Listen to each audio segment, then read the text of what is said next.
Hello, everyone, and welcome to the Socialist Alternative rally. My name is Yara, and I'll be your host this evening. This time, we're going to be discussing one of the biggest international movements that we've seen in the past few years, the Black Lives Matter movement, and particularly how socialists fight racism and why the fight for socialism is crucial if we want to get rid of racism.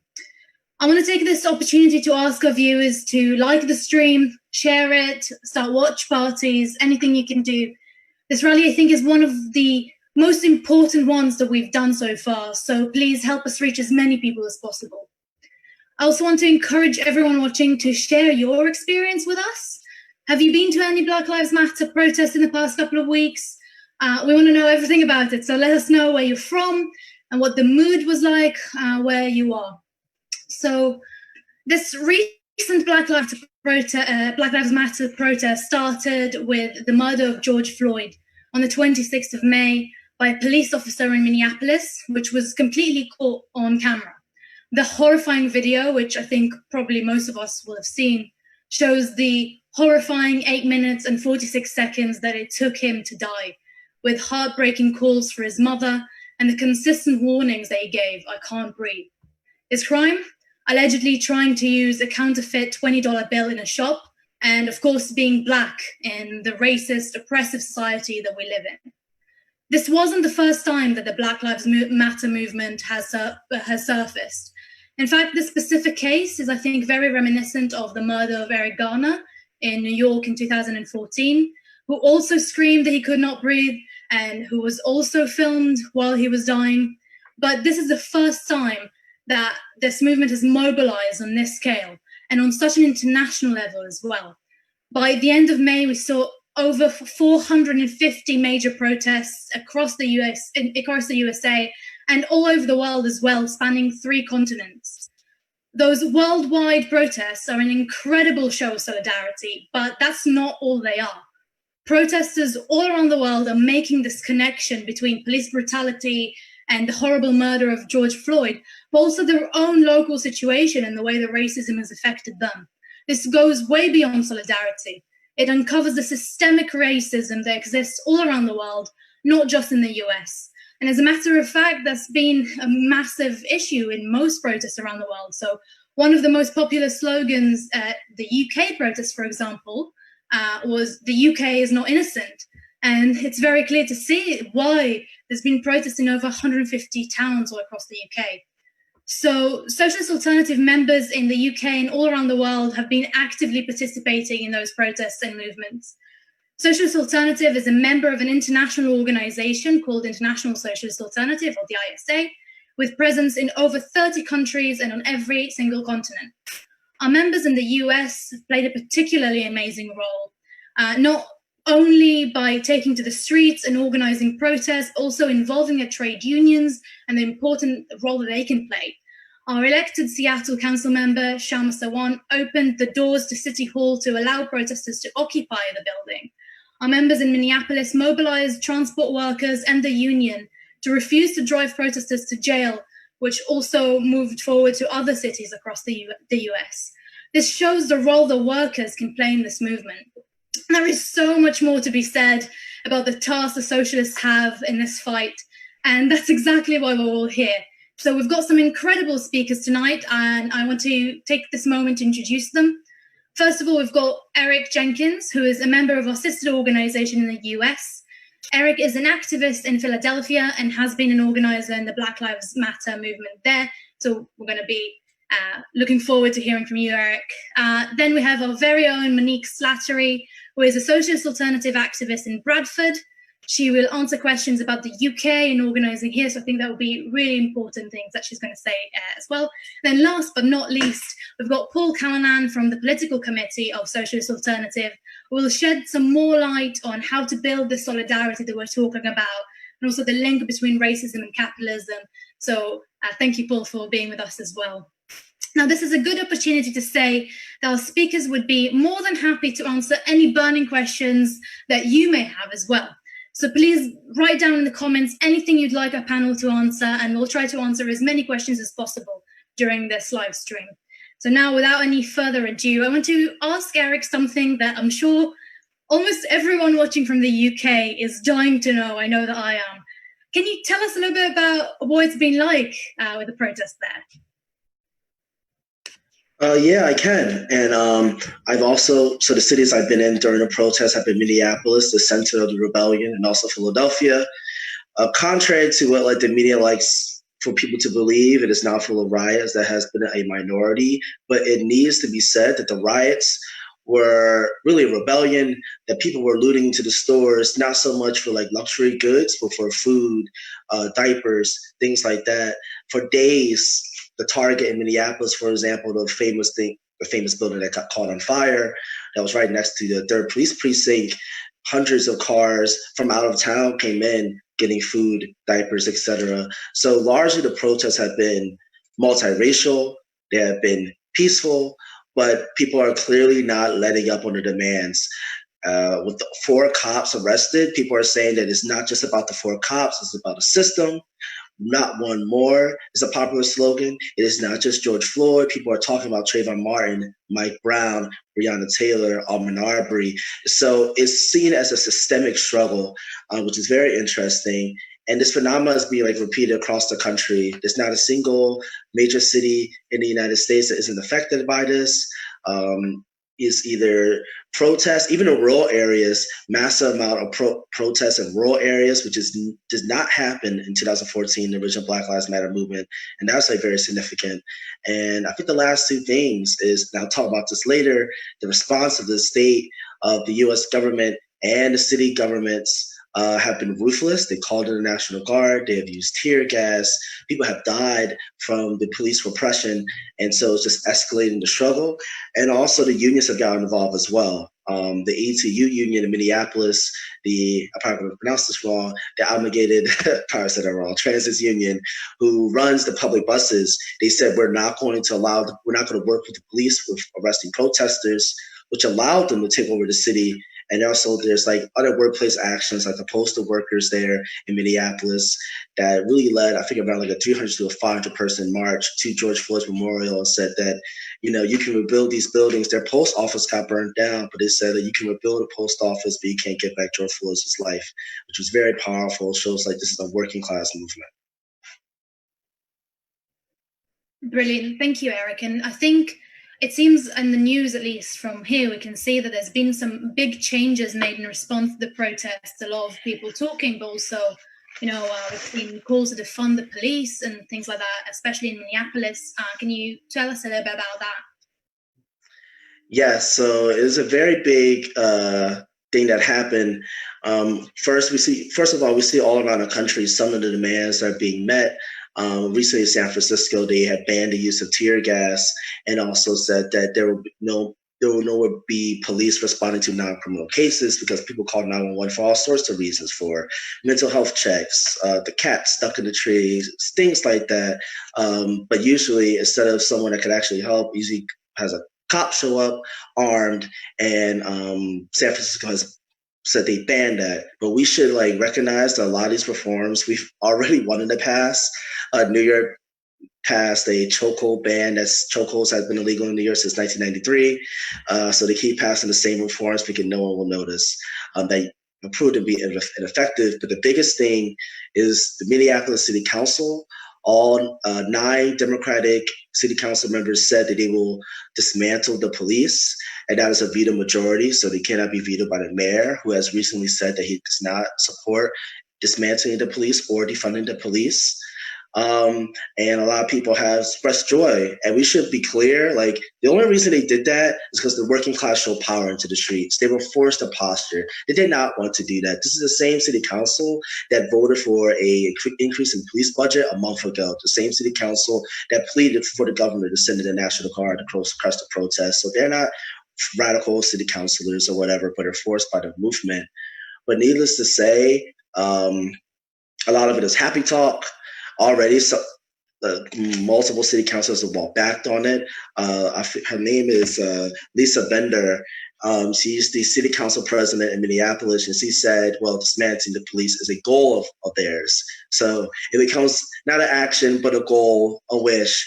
And another one, Andrew Jackson, said that, oh, don't worry, there'll still be armed police officers to respond to quote unquote emergencies, like George Floyd paying, supposedly having a $20 forgery. They just classify that as an emergency or as a criminal act. So we're seeing them already walk back these things. And what's going to be very important is, will the mass movement actually hold these politicians, which are really representatives of the capitalist system, accountable to the things they say, make their posture into real talk? And that's where the movement is at. How do you organize that type of movement and keep them to their word? I think that's a very important question, and the situation is very interesting. I think especially in a place like the UK, that armed police isn't something that we take for granted here. And I think we've had a couple of really interesting comments as well to this stream. So we've had a comment from Paul saying 1,741 UK deaths in police custody over 30 years and no police officer in prison. So even though our police is maybe not as armed, we still have a very big issue of police brutality. We've also seen how the protests here have been massive. We've had comments here about the protests in Coventry and Leicester specifically being the biggest protests in years, if not ever. So I think this is really bringing us here now to the situation in the UK a little bit. So I think I want to ask Monique for a second. Why do you think the murder of George Floyd and the protests in the US struck such a chord here in the UK, even though the situation may be a little bit different? I think in particular, the way that we as a British society deal with racism is very different in the sense of how racism is in America, and I'm not diminishing the levels or the types of it. What I mean to say is that in the racism in this country is more of microaggressions. So as opposed to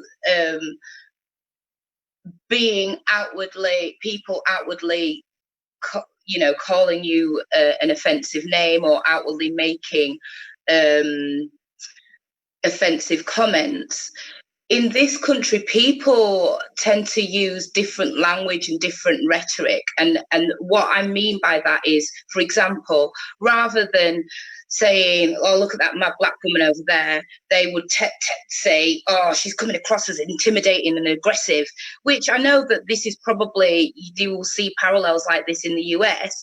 But I think that, for example, a lot of people that I was speaking to about when this happened were saying, oh, it's not as bad in the UK as it is in the US. The level of racism's not as bad here. You can walk down the street and a police car will go past you and they won't stop you. I've been stopped twice by the police with my mixed race child in the car with me. Now, unless people are having these conversations with Black people, they're not going to know about it. And that's, I believe, what's fundamentally wrong is people aren't prepared to have the conversations. And I try and force, I do. I try and force these conversations. And sometimes it doesn't go down very well. And then sometimes it's okay. And we do end up having these conversations. But I think that really people need to be openly talk to people who have been victims of discrimination, of racial discrimination, to have a level of understanding. I'm going to pass it back to you, Yara, because I feel like I've trailed off the point a little bit.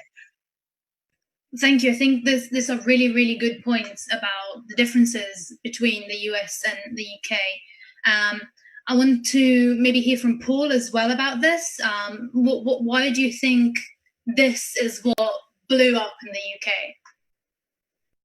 Well, I think actually Mon just made a very important point here actually about the need to force a conversation on these issues and bring them into the open. I think that's one of the most important things about the movement in solidarity with Minnesota that's blown up in Britain is it is now going to force a lot of those conversations out about kind of day-to-day racism and people's behaviour that you see, but also about the kind of institutional racism that you see across Britain, which is very real. And I think it is easy to see why BAME people in Britain would identify with the situation of black people in the United States. I think it is very neatly summed up in the slogan that Yara mentioned of the UK is not innocent. I think that is very true when it comes to the record of the UK government, particularly the current UK government, on these issues as well. Because, you know, let's remember, we have a government that over the past couple of decades, a Tory government and a Labour government that preceded it, over the past couple of decades has had as its raison d'etre to create a hostile environment for migrants living and coming to live in Britain. And by the way, this hasn't just applied to recent migrants as well. We've also seen the kind of grotesque spectacle over the recent past of the government attempting to deport people who've been living in this country maybe for 50 or 60 years, who have come over here as part of the Windrush generation, largely from the Caribbean. And the very reason they can't produce papers in many cases to prove that there is actually a citizen of the UK is because the documentation is so old, they've lost it, it's been destroyed, that kind of thing. But it's all building up really an atmosphere of intimidation for people from black communities, from ethnic minority communities, but also particularly for young people. I think one of the reasons the connection with the United States so strong is they'll be drawing up conclusions from their own experiences as well of living in Britain. For example, I think we all know the statistic that if you're a young black person in Britain, you're 10 times more likely to be stopped and searched than a white person. As mentioned in the comment that we got on the thread, black people make up, unfortunately, 8% of the deaths that happen in police custody in this country, whilst only making up 3% or so of the population. And there's been not a single conviction for this since 1969, a single conviction for a death in police custody. No one has been held accountable for any of this. And it comes from the fact also that young BAME people are disproportionately targeted by the criminal justice system as well. In 2006, we see that BAME people made up 25% of the UK's prison population. Today, that number has gone up to 41%, which is quite staggering, really. But then we move on also to the issue of wages. We still have a situation where black and ethnic minority workers earn 10% less than white workers, and this would be as a result of black and ethnic minority workers being concentrated in low-paid jobs in key sectors such as the health service, such as transport, and so on and so forth. And I think one of the things that's provoked a lot of anger at this particular time, and there is a clear link here, is because that's what's led to black and ethnic minority people being disproportionately affected by the COVID crisis, which has only increased that anger that you see. So I think it's very clear in many ways why the protests have chimed in the UK. Yeah, I completely agree with that. And I think that anger that Monique described and Paul described really explains why we saw so many people in the streets in the past couple of weeks. And in fact, even Priti Patel said that 137,000 people protested last weekend, which is massive, isn't it, Paul?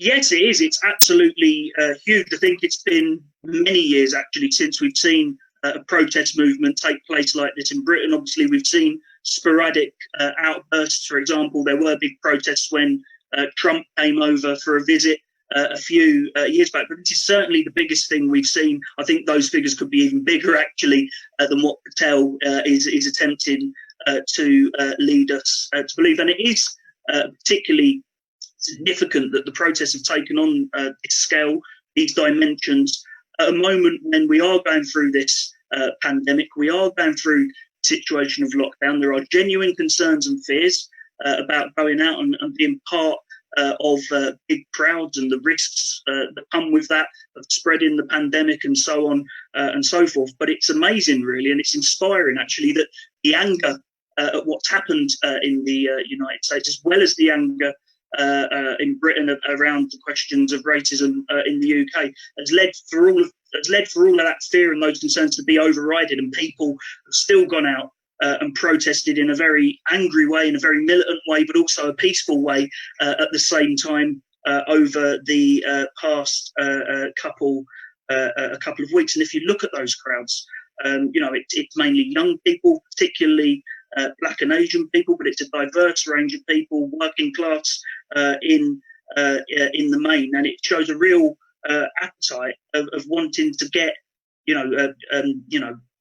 of wanting to really face head on the issue of systematic racism and the causes also of racism in this country. Now, obviously, a lot of attention has been drawn to the toppling of statues in the UK. The statue of the slave trader in particular in Bristol made a lot of headlines. And I think this is a very significant development. It really shows a desire on the part of people taking part in the protest to really get to the roots of this question, go into the history of these questions, to look at how deep-rooted these issues are in our society. And I think it's a really good moment with all of those questions being forced into the open. This is a really good moment and a really good opportunity to build a united working class movement against racism.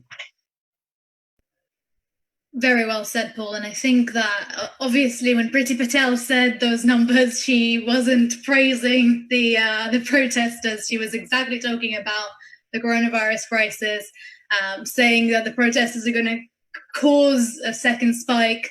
And I want to hear, Monique, what do you have to say about that? Do you think we should still be going out on the streets despite the dangers of a pandemic? Well, it's interesting because I agree with everything. I was like, I was going to say that, the things that Paul was saying. Literally, this whole thing about the government using Priti Patel to gaslight all the protesters, saying, oh yes, you're responsible for this second wave of coronavirus, but mentions nothing about the hordes of people that went to the beaches, or the fact that the Yorkshire Dales had to issue out a statement saying, can you please not come out and crowd the countryside because there is too many people out. But none of that was mentioned. It was only when something that threatens the establishment they call out on and they demonize it. And I watched 13th on Netflix yesterday, and one of the things that this current situation, I linked it to what was said in it, was how whenever there was a movement where working class people could challenge the establishment, they use people they demonize people. They'd call, I actually wrote some notes down about the rhetoric that they used. They call people dangerous, the way that they demonized Malcolm X, the way that they demonized Martin Luther King. The FBI got involved and said he was dangerous. The only reason why they were dangerous to the establishment was because they had the power to unite people from all backgrounds to challenge the establishment. And that, I believe, is what the government here, and Eric can fill in more on it, the government in the US are afraid of. They're afraid that this struggle will unite people from many different backgrounds. And that is one thing that the governments are always afraid of. Throughout history, our whole British colonial history has been about fear of the classes uniting together. And talking about how it isn't just a race issue as well, it's a class issue, in the sense that BME members of society are more likely, as Paul said, to be low-paid workers. So it's not that people of colour choose to be the underclass or the lower working class. They are forced systemically and institutionally into that class by a society that deems them, or by a ruling elite that deems them not as important as everyone else. And it's been highlighting the fact of how many deaths during COVID, how many deaths of BME members, all of those people that have died because they're in low paid jobs, which have been keeping the country running, yet the government says, oh, I tell you what, we're going to freeze your pay and up ours instead, because we obviously are more important, even though they've not helped in this situation at all, apart from cause lots of confusion and diversion. And just to finish on this final point, because I'm aware that I am speaking for a rather long time this time, for me, we are systematically conditioned to be divided. This is what the government's trying to do. This is what all governments try and do. You know, all governments that are based of a small elite are always trying to keep everyone divided, because if they keep people divided, then they will not pose a threat to their power and their power structure. They have no regard for to treat people as equals, and they use this division as a tool to keep us divided.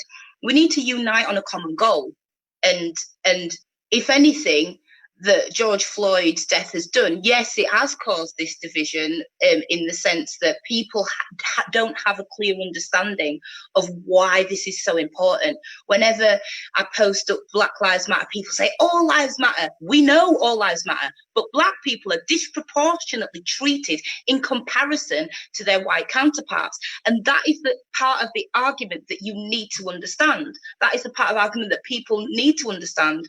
My husband is never going to be stopped and searched by the police. I've been stopped twice. So that example in itself is why we need to engage in this discussion, and why people need to have an understanding, why we need to teach it in our schools. Because we're not teaching true history in our schools. We're teaching what we want to, or what the government wants our children to understand.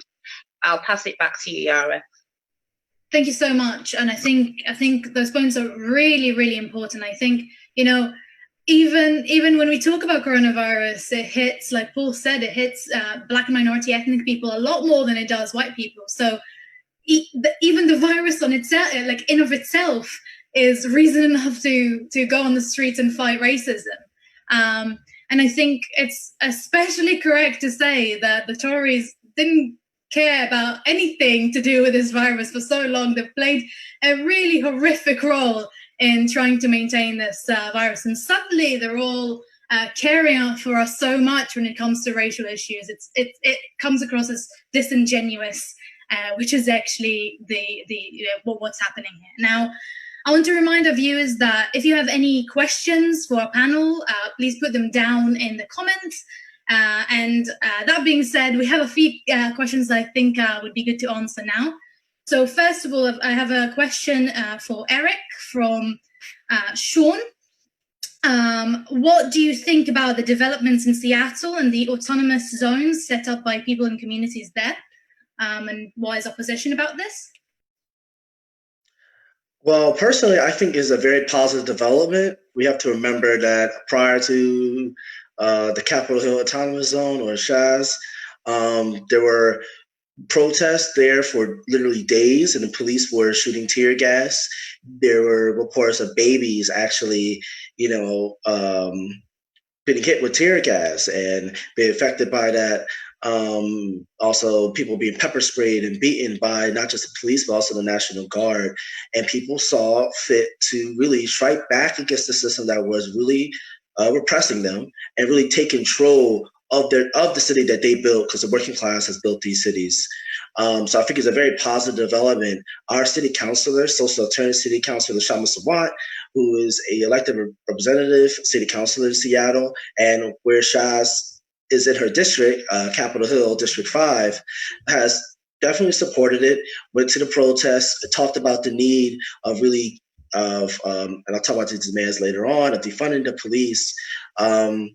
And I think there's not so much opposition to it. I think that what we're seeing is a debate of like, what is the goal of this autonomous zone? What should it be used for? There's some people that I think try to look at the space as a potential for like a new society and say, yes, like these are like the seedlings for a new society if working people actually control the areas that we live in.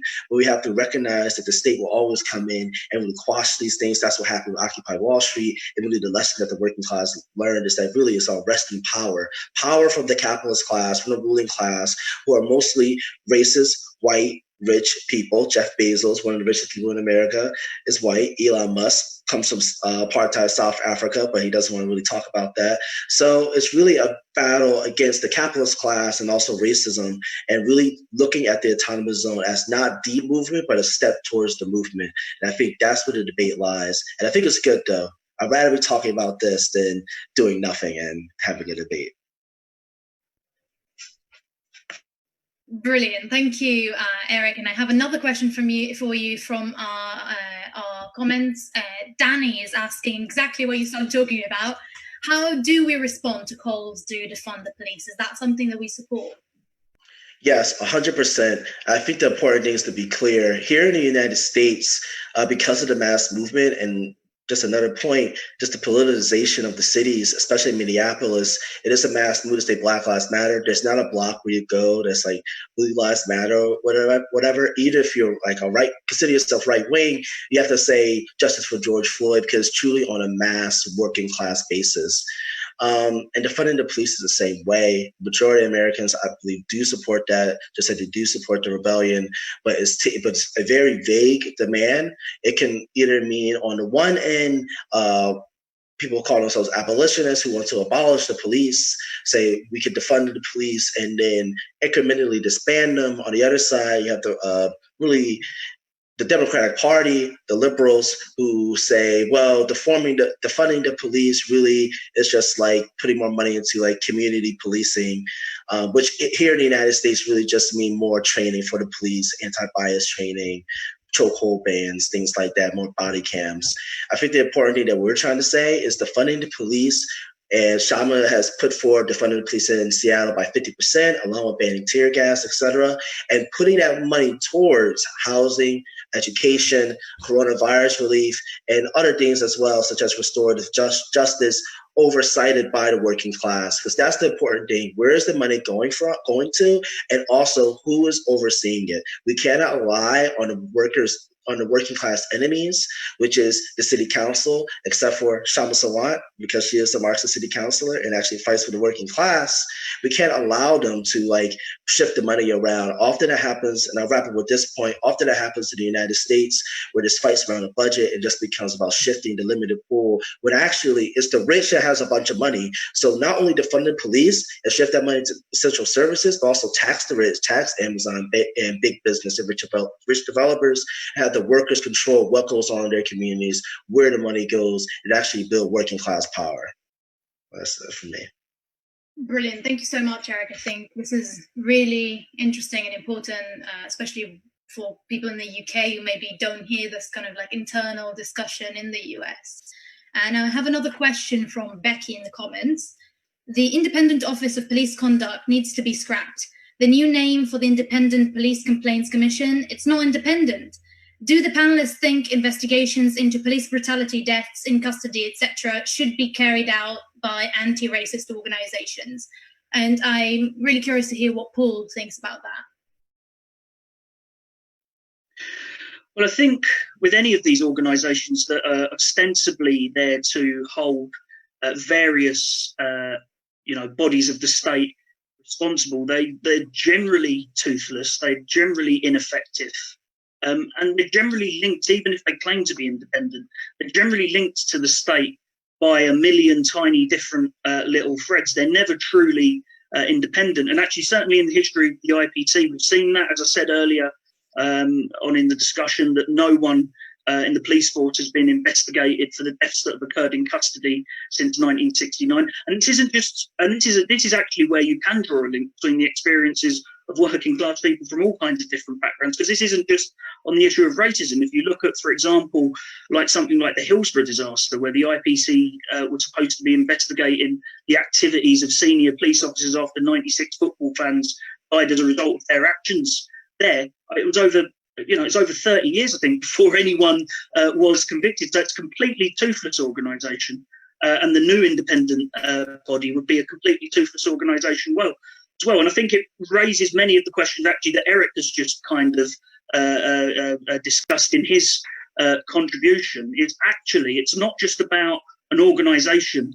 It's not just about anti-racist organisations investigating police, although that would be a very big step forward and would certainly be something to support. But it's about police accountability overall. It's about who controls the police. It's about the question of in whose interests that they act. And that's why as socialists, we've always put forward the idea that actually the police should be accountable to local communities in terms even of their day-to-day running. We would like to see democratically elected bodies made up of people from communities, from ethnic minority communities, from the trade unions, and so on and so forth, to actually govern the activity of the police on a day-to-day basis. And that would actually also include investigating cases of misconduct and so on from the police. But I think actually we have to begin to raise the question of the complete reconstitution of police forces on a democratically working class controlled basis. Brilliant, thank you, Paul. And I think those questions about the police are really, really important and really interesting. And I think we've answered quite a wide range of them here. So I want to move slightly from that. We've had a comment that I want to read out from Sue. Like the climate protests, it's significant that so many young people are taking part in the Black Lives Matter protests. And I think this is a really good connection and really shows how the younger generation is not this apolitical, as people may have said, that there's issues that are really important to them and they're willing to go on the street and fight for it. And talking about fighting for it, I have a question for Monique. So I think and one of the biggest issues this week in the UK was the toppling of the statue of the slave trader Edward Colston in Bristol. So I want to know what you think about that. Should that be our main goal? Should we support toppling down statues like that?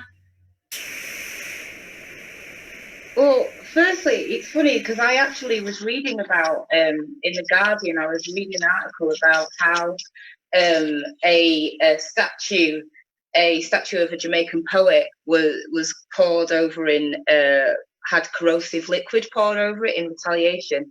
I think that from a point of a perspective, we should own our history, and I think that tearing down a slave statue, I understand the sentiment behind it, but in the same way, I feel that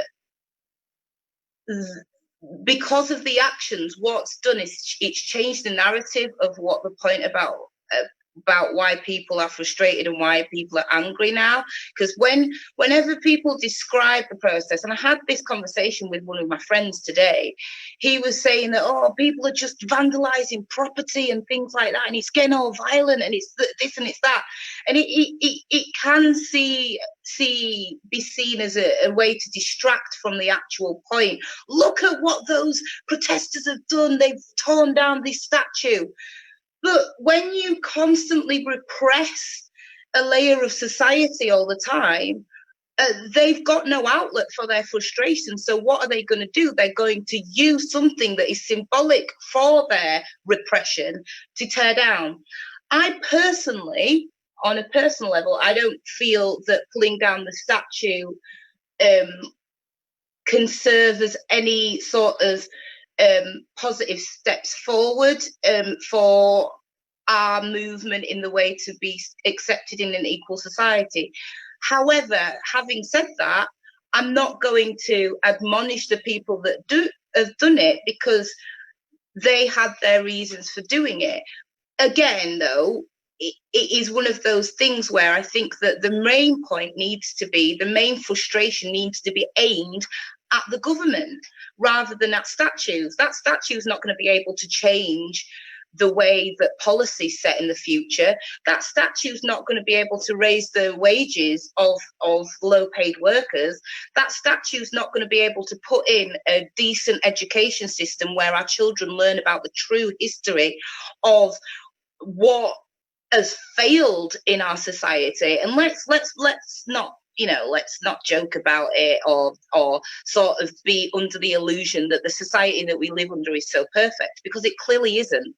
The fact that we have people that are being disproportionately affected by said society. Look at all of those people that came over in the Windrush generation who worked and lived and breathed and sweat their blood and tears for an empire, for a country, to then get told years later, you are not a legal citizen, you are an alien, you are an immigrant. And that is what happened with all of those hundreds of those migrants, those Windrush migrants.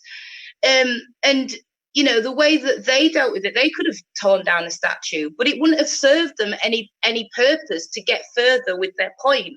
So I think that we need to sort of be cleverer about how we tackle the system, and by being violent or by using the vandalism of property, that is giving the ruling classes exactly the excuse they need to keep us on the lower classes.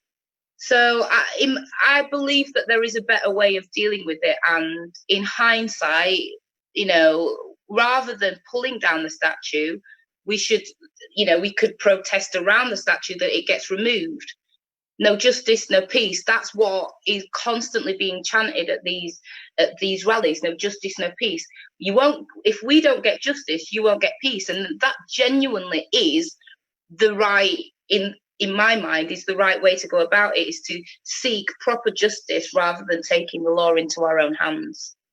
I think I generally agree with that, and especially with the fact that it's not just about the statues; it's about the people who are still perpetrating the same approach that Edward Colston once had, maybe in a different way, though.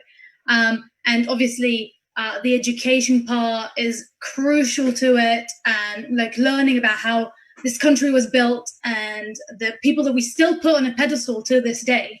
I think it's also appalling that Bristol Police is trying to prosecute the people who took down the statues. And I think, obviously, we all know that this is coming from very raw anger. And I think we stand with the people who took down the statue 100%. It may be not the strategy that we would call for, but this is 100% a justified action.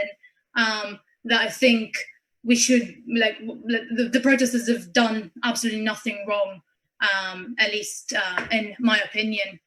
I think I want to kind of let people know that we had a lot of people watching from all around the world. We had people from Brazil, from Ireland, from Belgium, from Germany, from Israel and Palestine.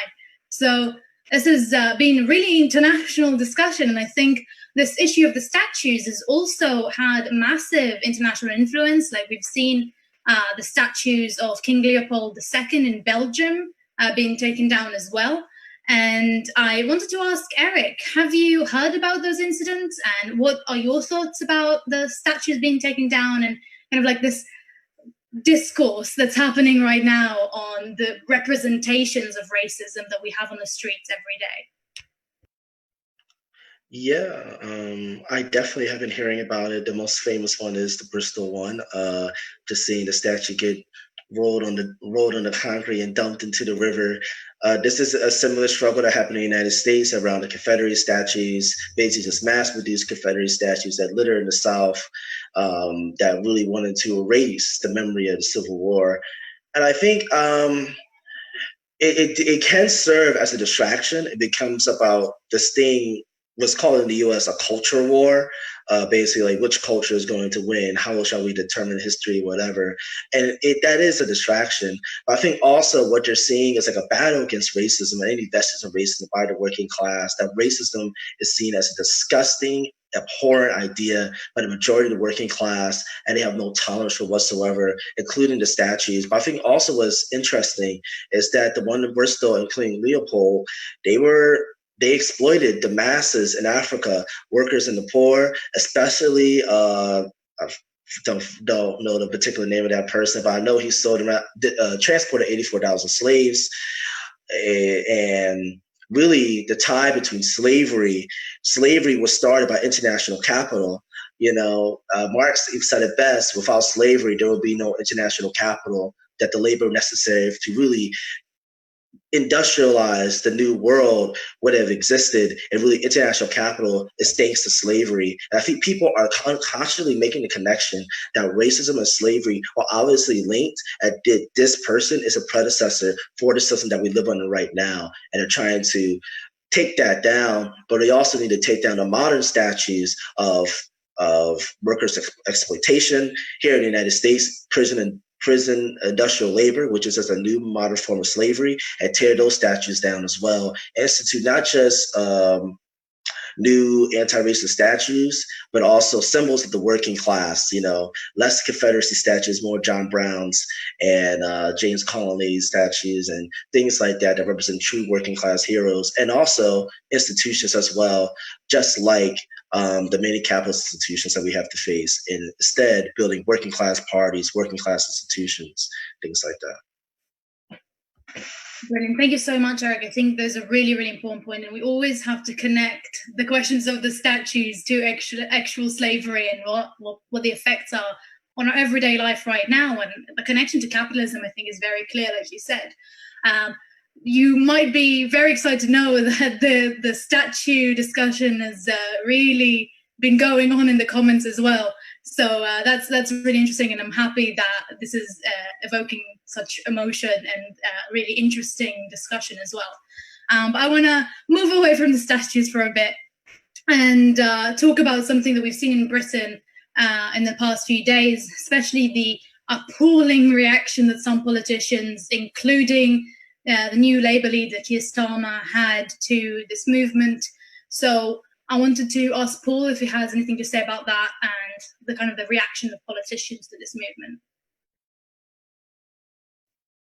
Yeah, well, I think obviously the reaction from most politicians is pretty much as we would expect. I think, just to comment on the Conservatives first, I think it's clear that what they're aiming to do with the current movement is blame, and it was very much in Priti Patel's comments, is to try and blame the movement for a possible future second spike with the COVID virus. And I think we have to take a very clear position on that. And if they want to be angry at someone, first and foremost, they should be angry with their own advisor who broke lockdown to go and visit a castle. While these protests are incredibly important, and it's right that people are out on the street and participating in all of that. But the Tories clearly will use this as part of that narrative to, like I say, blame ordinary people for a second spike, but also to undermine the case that trade unions are making at the moment about the mad dash back to work, about that being unsafe to be in classrooms and on crowded public transport and so on. And I think as far as Keir Starmer goes, I mean, it's absolutely outrageous, really, that he couldn't just come out and support these protests. His comments on the statues were typical for someone of his political ilk. It attempts to face both ways on the issue by saying that he agrees that the statue should come down, but it shouldn't have been done as part of this protest. I think it really does show we're back at the days where we're back in the days of triangulation, the kind of thing we saw under Blair and Brown and New Labour, where they're trying to mollify capital, they're trying to make Labour a safe vehicle for big business, whilst also making some sounds, making some platitudes towards young people moving into protest. And I think also the hypocrisy actually of Starmer then, after saying that, posing for a photo, taking the knee just for a photo opportunity is in many ways unsurprising, but nonetheless the hypocrisy is still breathtaking as well. And I think what it does draw out, what it does bring into the discussion, is the need for a political vehicle for this, a political organisation for this movement as well. I think Mon has raised many interesting questions actually around the question of the statues, but they're more general interesting questions actually about how we now, because of course it is right that it's not enough just to throw a statue into the sea, but also, we need to build on that. We need to give the movement some organisation. There needs to be debate around the programme. There needs to be debate around strategy and tactics for this program. And that's the kind of thing we need. We don't need people like Keir Starmer, but we need a leadership for this movement that's drawn from the movement itself, that bases themselves foursquare on movements such as this one, but on the labour movement at large as well, and a movement that can really challenge racism, which, as we say, is an integral part of this capitalist system. Thank you, Paul. I think it can sometimes be really frustrating to see the politicians and the way that they're talking about this, especially politicians that are meant to be on our side. I think your point is exactly right. Even though it might be frustrating, it's important to remind ourselves always that the movement that we're part of right now has the potential to change things a lot more than any of these politicians. So that's what we need to do. Speaking of which, I want to take this opportunity to encourage viewers to donate to Socialist Alternative. So we don't get any funding from any billionaires or any rich people, but we have a lot of expenses like placards, leaflets, transport, paying organizers, and everything that we're doing in order to support this movement and in order to support the fight for socialism. So we rely solely on donations from our members and ordinary people like you who are watching our things and are interested in learning more, but also in supporting our actions. So if you've agreed with what you've heard today, please consider donating using the donate button on our website. I think someone will post the link in the comments. Even £1, £2, £5 can make a huge difference to us. So just want to get that out of the way. And now, I lied before when I said we won't talk about the statues anymore, because I think there were some kind of really interesting comments on it. I particularly want to read one comment from Becky, who said, "It's important to discuss why slavery was abolished. It wasn't the acts of philanthropic governments, but they acted because of fear of revolution. The history of slave revolts is never talked about, and it's true. And now we're going to talk about it. But I think obviously we don't have that much time to talk about it. So I want to go back to the question of organization. And I want to ask Eric something that I feel maybe is one of the most important questions that we're going to ask today. So at the moment, Black Lives Matter seems to be quite a spontaneous movement. We've seen it with the statues. We've seen it with so many things, which has been very emotional to most of the people on the streets and the people who couldn't be on the streets either. But I think it's also important to discuss that strategy. How do we actually achieve that tangible change that we want to achieve? So Eric, what is Socialist Alternative in the US putting forward for this movement? So there's a couple of things that we're putting forward for this movement nationally. One of it is really taking up the call to defund the police and really making that concrete. So Shawna Sawan, as I already said, is calling for the Seattle Police Department budget to be cut by 50%. So we're taking up that call nationally as well. Wherever we have a branch, we're trying to get into the movement and really say defund the police by 50% and give that to funding housing, education, coronavirus relief, etc. And another thing as well that I think is highlight, it's not the full program, but if you want to check out the full program, make sure you go to Socialist Alternative .org, I believe it's .org. The .com's .org sometimes confuse me, and you can read our latest articles that really go in depth about is really, I think, some of the best articles we've ever written recently. But one of the main things that we're talking about is community control of the police, and that's really talking about independent democratic elected police review board by the working class in this body, which is, we don't have that body really anywhere in the United States. We have police review boards that are like mayor appointed, have no money, really no power, and are joke as institutions that are not built for the working class, but really replacing those with representatives from the working class that can hire and fire police, that can independently investigate the police. The police should not have the ability to investigate themselves. That's like asking a 5-year-old who ate the cookie from the cookie jar, can you figure out who ate the cookie from the cookie jar? They're not going to find out the culprit or blame, their sibling or whatever. It's completely ridiculous. And so really putting in the hands of the power of the working class. Also with the labor movement, getting the labor movement involved. We can't change society without actually using workplace action. This is not a moral claim, but it's a reality check. And I think that what happened in Minneapolis when the ATU union, that local there, actually not just made a pretty statement, not just say racism is bad, Trump is bad, innocent Black people shouldn't be killed, which is really a bar very low that touches the ground, but saying that we are going to use our position as workers to actually materially support the struggle. And that means saying no to police orders and even going against police orders. And that is actually what the labor movement needs to do. One of the things that we're calling for nationally is for a nationwide 8 minutes and I believe 48-second general strike. That's the time and length that George Floyd was killed by the 4 cops in Minneapolis, and really for a continued involvement of the labor movement. And if your bureaucratic leadership says no, then it's time for that bureaucratic leadership to get their butts kicked out of leadership and replaced with actual working class leadership. I guess it's the last 2 things is you talk about the need for organization. Malcolm X said that best, that we're not outnumbered, we're out organized. And it's where it makes sense. We're trying to do open air public meetings because guess what? People are actually doing social distancing.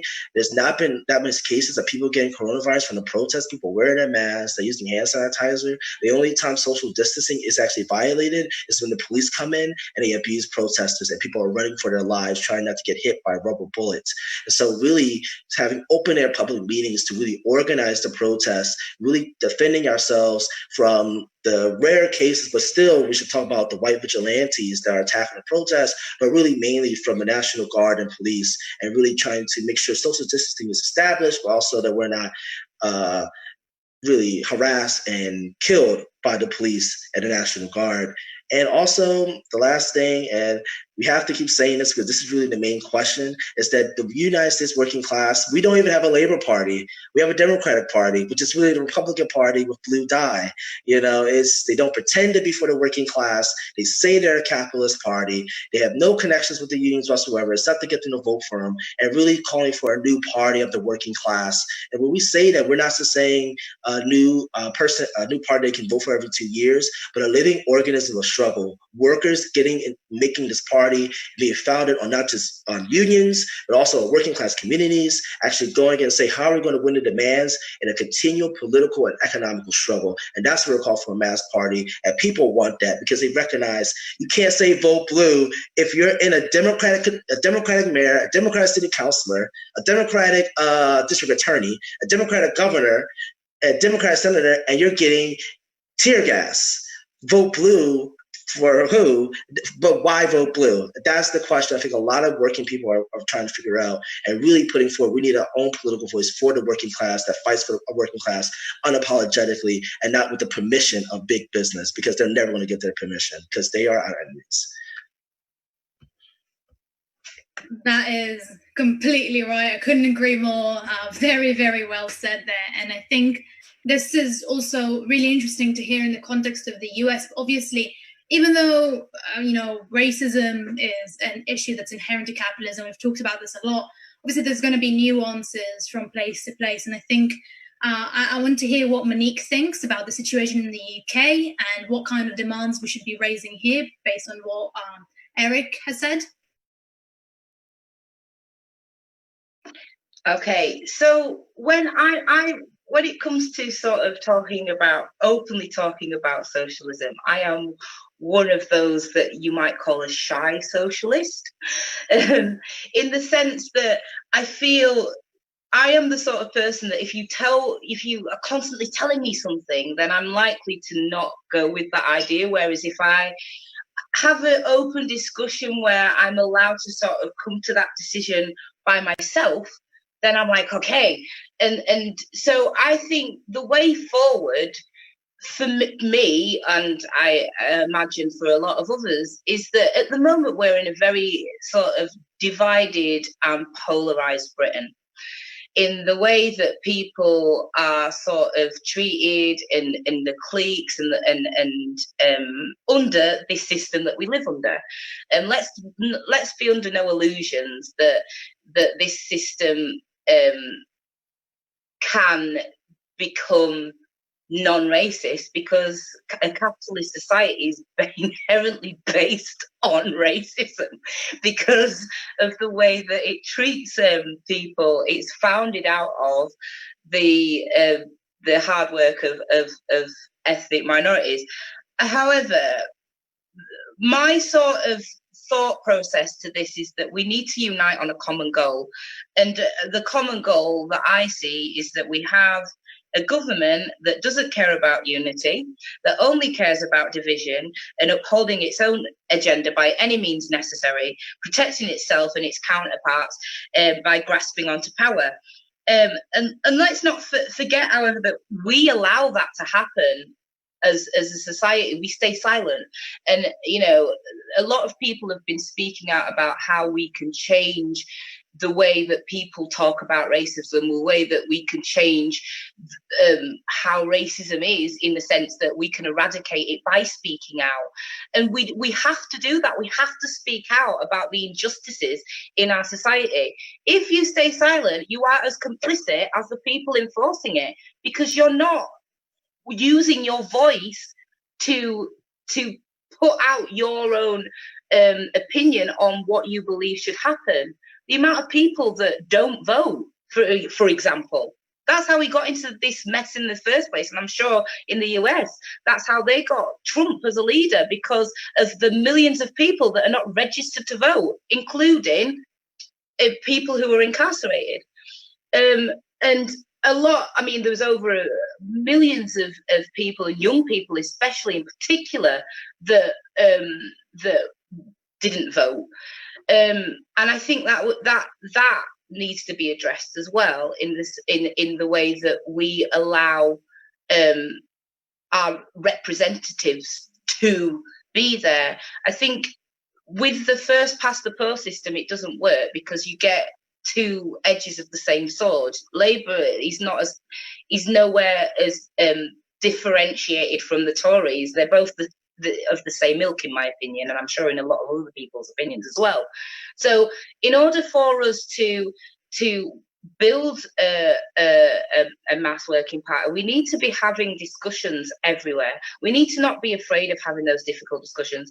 I talked about what happened over with George Floyd in a quiz group. And we openly had that discussion. It was uncomfortable at parts, but it was a necessary step forward for people to have that understanding. People need to be having these discussions. People need to not be afraid.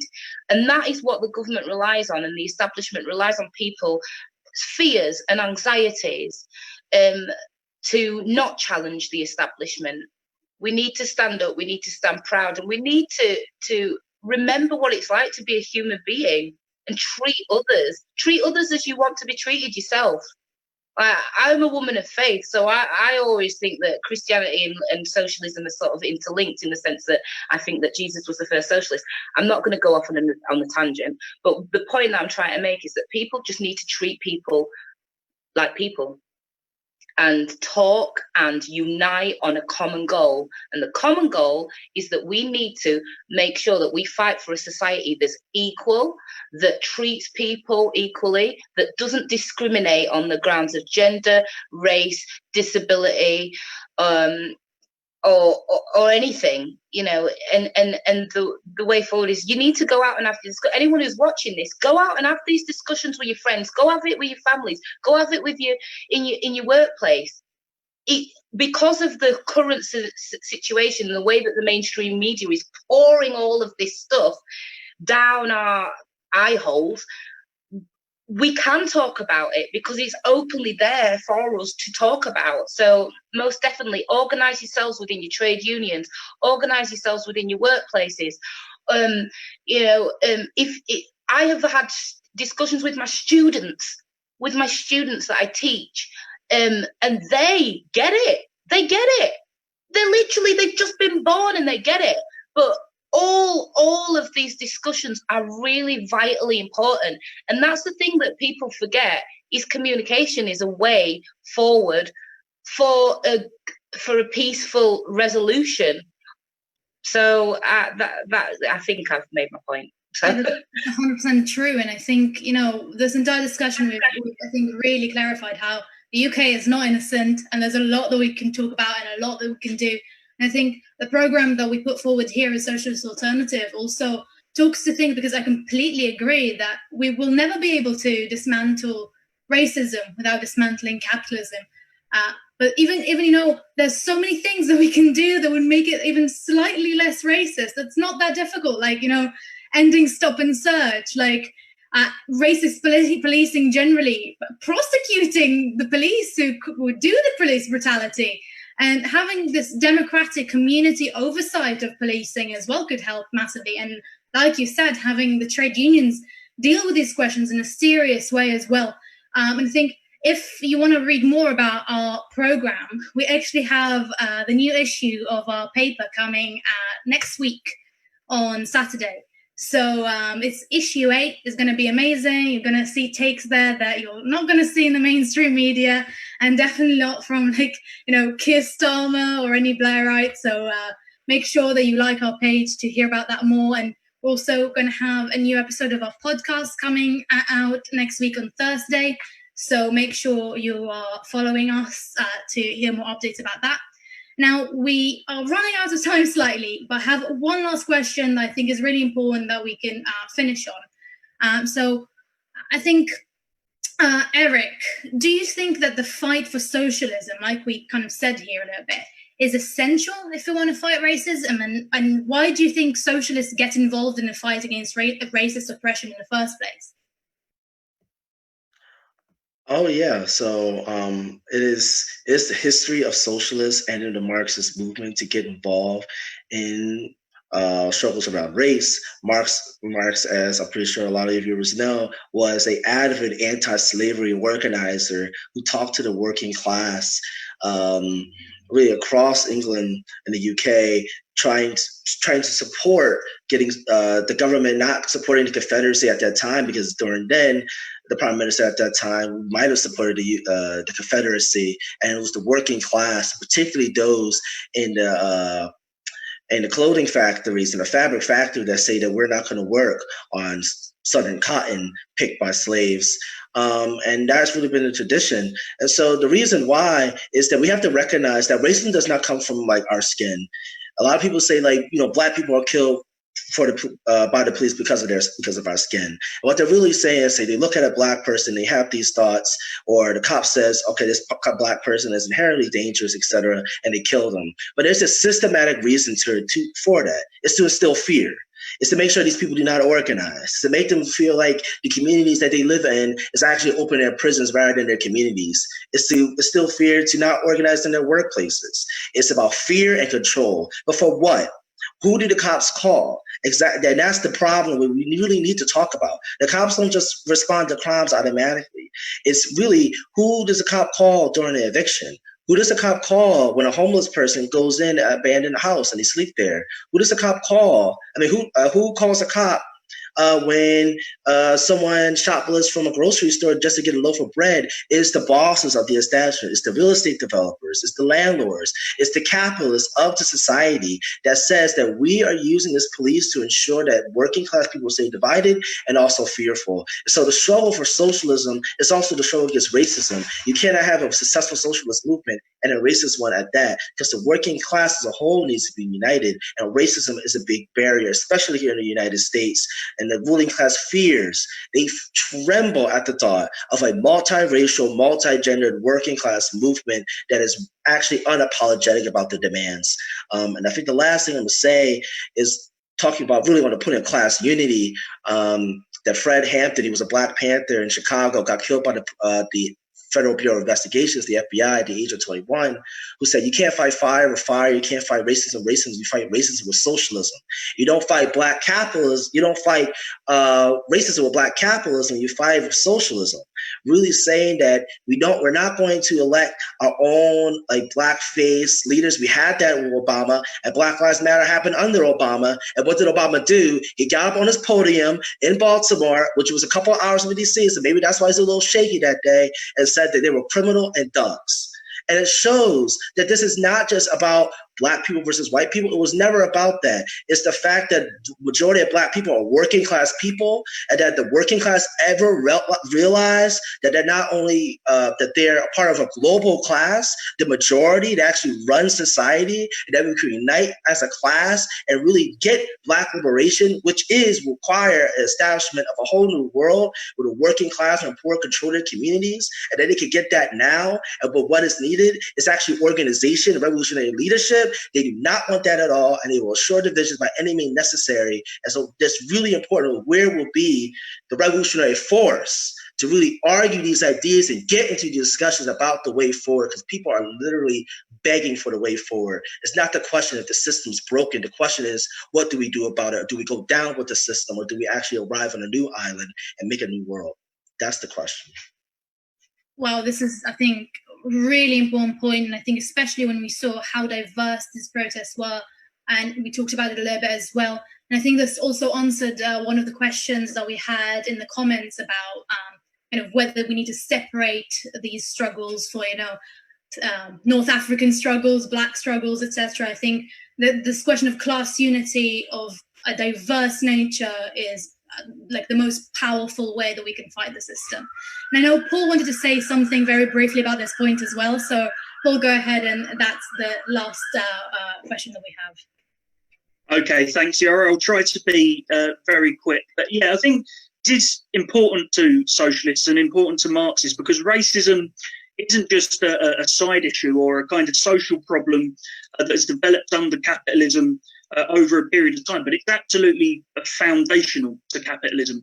Racism is built into the DNA, in fact, of capitalism itself. And this is something, as Eric has pointed out, that Marx and Engels highlighted when they were analysing capitalism over 150 years ago. Marx referred to the early development of capitalism, and he said, if money comes into the world with a congenital bloodstain on its cheek, capital comes dripping head to toe from every pore with blood and dirt. And what he was referring to there was the way in which the slave trade had been vital, actually, to the early development of capitalism. The very earliest way in which the earliest capitalists accrued their initial wealth was through the slave trade from the 16th until the 19th century. Without slave trade, it would not have been possible to generate the wealth that they did in order to begin large-scale production, and so on and so forth. So racism has been part and parcel of capitalism since the very beginning. And in relation to this, in order to justify this super exploitation of black peoples, they've needed to develop various racist ideologies to justify that. And it's how racism comes from the top. It's how racist ideas have permeated through our society. And those racist ideas have been a vital prop for capitalism all through, as I say, its history. It's the means by which they've been able to single out particular groups for the most special, brutal exploitation in order to increase their own profits. And it's a way in which they've managed with some particularly white groups of workers to convince them that they somehow have a stake in a system which does, as we know, in fact, exploit them as well. And this divide and rule strategy has been very important to them, encouraging workers to turn on one another instead of fighting the real enemy, which, as we know, is the class enemy. So, as I say, it comes from the top. But as we know, the fact that workers from all backgrounds work alongside each other day in, day out, they often struggle alongside each other for improved conditions on pay, to defend jobs, to defend from attacks from the employer, means that many workers, and in fact, I would be optimistic that most workers can instinctively develop an anti-racist consciousness and opposition to racism, which is why you see workers of all backgrounds on the current protests as well. And it's only on the basis, and I'll finish on this point, it's only on the basis of that solidarity that it's actually possible to overthrow the capitalist system, to build a socialist society, one that is based on that solidarity, where the means of producing wealth put in the hands of working class people from all backgrounds, where we can democratically plan how wealth and resources are distributed in order to satisfy the needs and wants of all people, and build a socialist society that can lay the basis for an end to racism and actually all forms of oppression along with it. Brilliant, Paul. Thank you so much. I think it's a really, really powerful point to finish on as well. But before we all go, I know we've run a little bit out of time and over a little bit as well, even though I would listen to all of you for the next week with no breaks, but maybe it's just me. So I want to take this opportunity to thank our speakers today, but of course, the viewers as well. You've been really good discussing in the comments, really, really interesting discussion, really, really interesting questions coming from you as always. So thank you for coming. I just want to remind people, if you want to hear more from us, if you want to come to our next rallies, please make sure to like our page, Socialist Alternative, England, Wales and Scotland, to keep being updated about our next events. And of course, if you agreed with what you've heard today and you're as riled up as I think all of us are now, and you want to get involved, please go to our website, fill out the join form and join us. So that's it, everyone. Thank you for coming. Hopefully we'll see you around the country this weekend at the protests. And if you want to stay for a couple more minutes, we have a little surprise for you. We have a speech that was recorded at one of the Black Lives Matter protests in the US, where one of our members gave this really, really incredible speech. So I think it's worth every second of your time, but it's not that many seconds. So it would be great if you stayed for that. But that's all from us for today. Thank you so much and have a wonderful weekend. Don't get it! Shut it down! Yeah, see, that's you, but I can't hear you. I said, if we don't get it! Shut it down! Hello, everyone. My name is Zebediah. I'm a member of Socialist Alternative. I would like to thank you all for being out here, even in the middle of a global pandemic, to make our voices heard and get true justice for George Floyd, Breonna Taylor, and all Black people. Over the past couple weeks, protests have erupted all over not just this one country, but the entire world. These protests have been incredible, but we cannot allow ourselves to stop here. We must organize in our communities if we want to make real change happen. While jailing 4 killer cops is a good first step, what we are up against is far more than a few Minneapolis Police Department officers. We are up against a worldwide system of oppression and exploitation that values the lives of the some higher than others. We are up against a system that has persisted and has made Black people feel like we are constantly walking around with a target on our backs. We constantly feel as though the world at large is against us. Every time we see a police officer, we think in our heads, am I next? We deserve to live in a world where Black people can feel safe in our communities. And we need to put concrete demands on the political establishment, the Democratic Party, on what to do about police brutality. So these are our demands. We demand that the National Guard be removed from our city.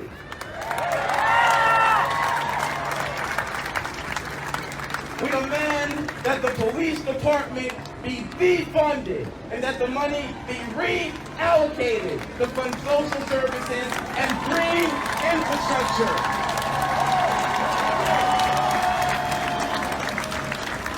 With that money, we can fund better and healthier schools for our students, a well-funded public library system, and we can fix the catastrophic road conditions in working-class neighborhoods. Unemployment is at a level unseen since the Great Depression, And the mayor's solution is to cut funds for the arts and still give the majority of the budget to the police department. This is intentional. Workers are wild up and desperate, and Democrats like Kenny want a strong police force to maintain order for the profit makers in this city. We should defund the police and also defund the capitalists that they defend. Tax the rich, fund housing, fund healthcare, fund education. Without these things, we cannot breathe. We demand a democratically elected community oversight board of the police. A board made up of everyday working class people with the power to hire and fire police officers and with direct control over their budget. If our community cannot have democratic control over the cops, then they are openly admitting that their function was never to serve us. These demands are common sense for people like us, for working class people. But common sense is not good enough to get it done. Power concedes nothing without struggle, and we fight best when we are organized. What we need is nothing less than a mass working class party rising out of this struggle and through which we can challenge the corporate Democrats and organize to win these demands. If the enemy is organized, then we best be too. No justice! No peace! No justice! No peace! No racists! No peace! No racists! No peace! And if we don't get it, if we don't get it, if we don't get it, if we don't get it, Shut it down! because these are whose streets? Our streets! Sorry, I couldn't hear you. These are whose streets? Our streets! No, that's not good enough. These are whose streets? Our streets! Thank you, everyone, in solidarity.